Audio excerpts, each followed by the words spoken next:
Now the question, what is man? Who am I? Though it is a pressing question in our day, is really not a new question.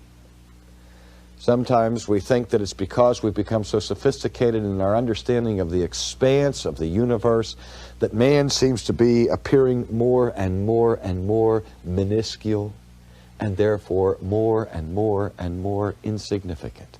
But we're not the first generation to be overwhelmed by the immensity of the universe. David, for example, in the Old Testament, when he wrote the Psalms, I think of Psalm 8, and where he begins with the praise of God by saying, "O Lord, our Lord, how excellent is thy name in all the earth."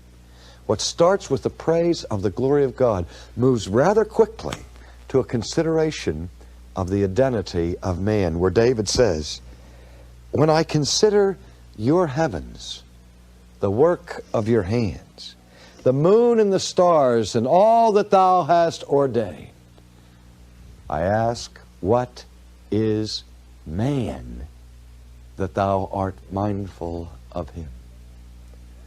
In all of this expanse and immensity of the universe, where does man fit in?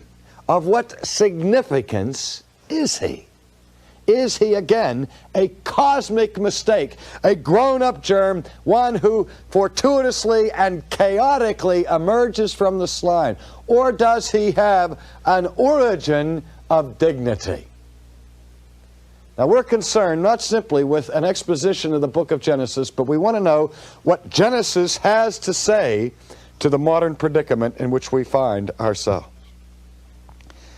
In other contexts, I've been exercised over what I see to be a radical and tragic inconsistency with the doctrines and philosophy of humanism.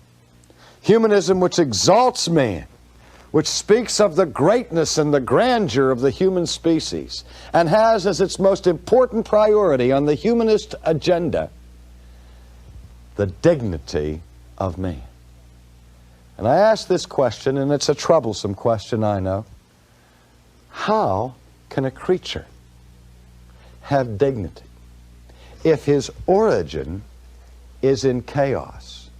If he comes originally from insignificance and he moves inexorably to more insignificance, how can he possibly have dignity in between? And yet that's precisely what humanism offers us. They tell us that man is this exalted creature of dignity who has emerged from nothing and who is destined for nothing, and yet in between, some magical, mysterious way, he is the supreme creature of dignity.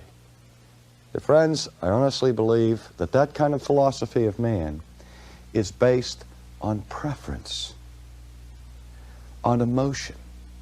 We like to believe that we have significance and dignity because we're human beings. But sooner or later, we have to face these considerations, as existentialist philosophers did, and they made fun of the naivete of humanism, who wanted to have its cake and eat it too.